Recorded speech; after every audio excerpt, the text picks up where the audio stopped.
Welcome to the TSC Libraries tutorials. Today we'll be talking about the basics of MLA 9th edition citations. So first we are going to go over the core elements of a citation, this being author, title of source, title of container, contributor, version number, publisher, publication date, and location. We will be citing the essay The Man at the River by Dave Edgars as an example citation while going over each element. The author would be who wrote this work that you are citing. For example, the author of this book I am citing is Dave Edgars, so it would be written like this. Title of source is what is the title of the book, article, or song you are citing. The Man at the River is the title of the essay we are citing in our example. Title of container is used when the work you are citing is part of a larger piece of work. For instance, this essay is part of a larger collection of essays, so the title of container would be the Best American Essays 2014. The contributor is for when a source may contain others that worked on the source you are citing. This may be an editor, performer, or translator. In our example, we have an editor for a contributor, so we would put edited by Robert Atwin. The version is for when there may be different versions of a source. For example, most textbooks will have multiple editions of them. Our example does not have a version, so we simply do not put it. The number is when some sources are part of a numbered series. For example, a magazine that is published monthly will likely have a volume number and an issue number. Our example does not have this, so once again, we do not put it. The publisher is who is responsible for producing this material. For example, Houghton was the one who published this book. The publication date is when was this published. You will need to keep in mind when the copy of your source was published, as oftentimes a book or textbook can be published at different times, even though it has the same name and author. 2014 was when the book was published for our example. Some, not all sources will require location as part of their citation. The location is included in citations in order to help the reader find the source. Examples are that it can be the page numbers in the book, a YouTube link to the song, or even a geographical location like Tallahassee, Florida. Our example is using page numbers, so it would be written like this.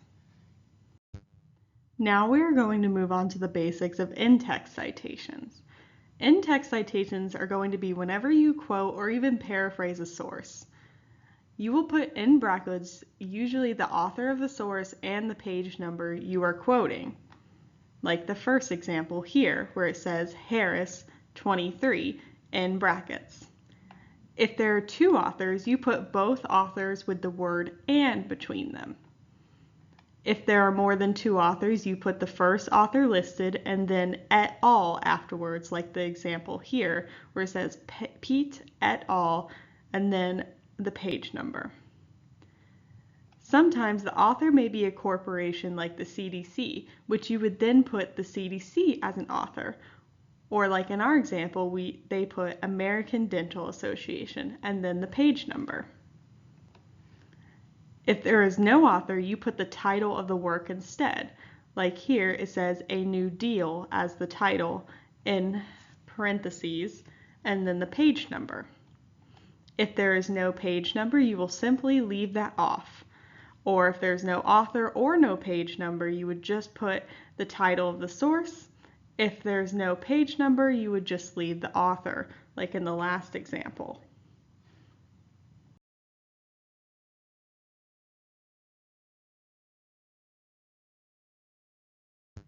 The in-text citations can also be written in a sentence by incorporating the author in your sentence.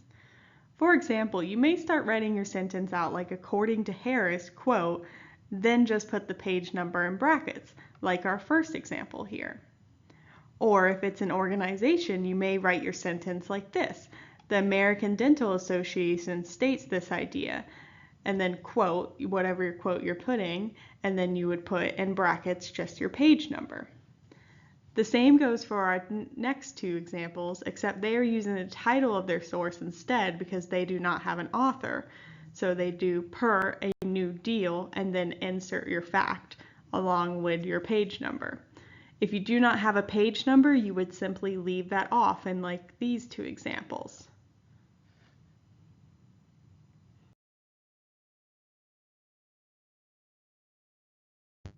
The sources you will probably be citing the most in college will be articles. First, we will go over citing an article found on a website. You will first list the author. One thing to note is when citing the author that will be listed first, you will put their last name first and then their first name. Then you will put the title of the article will be listed in parentheses, followed by the title of the website in italics.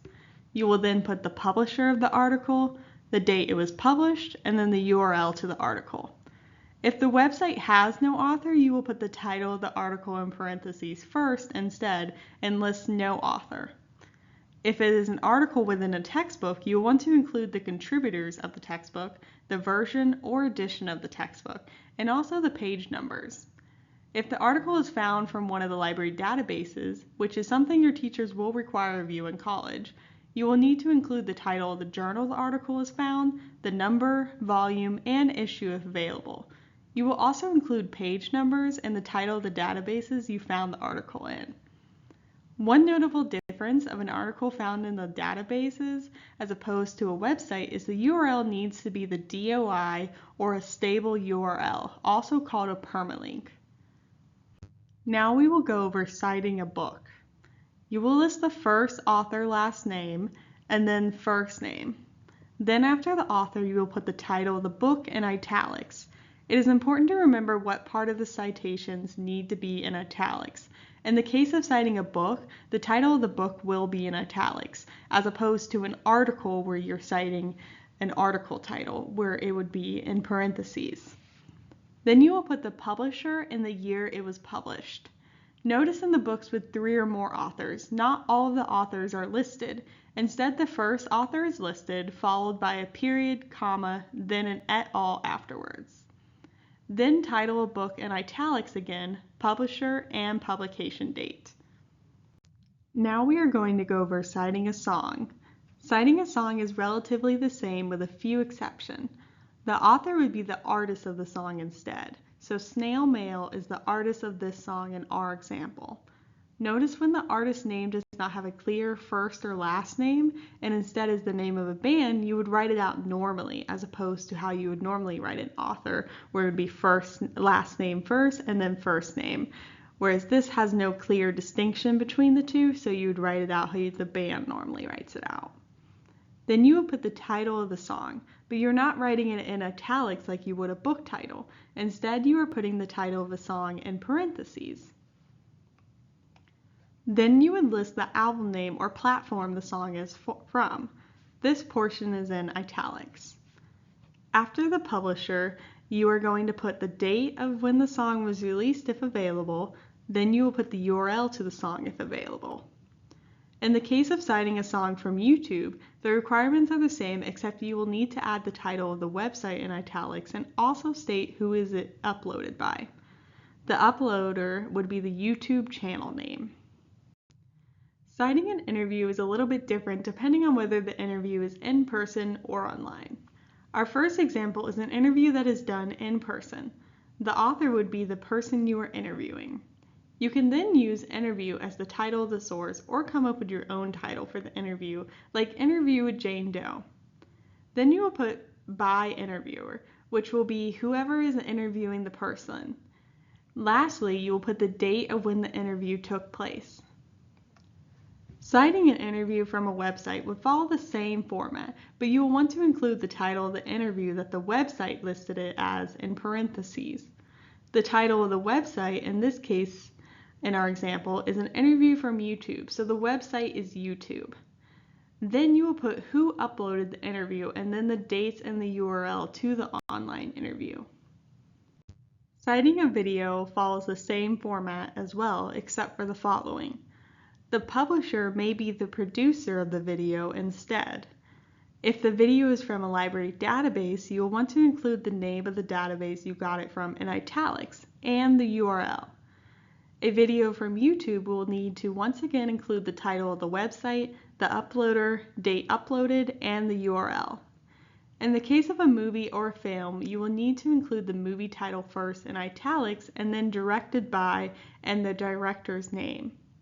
You will also include performance by and the actor's name.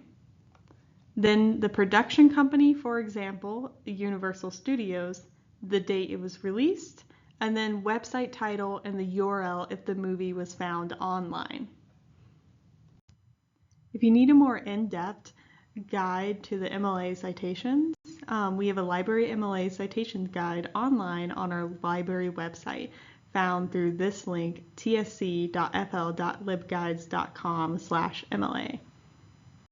If you still have questions after watching this video or even after checking out the MLA guide on our library website, our librarians are happy to help you. In order to contact us by phone, you can call any of the numbers listed on the page before you.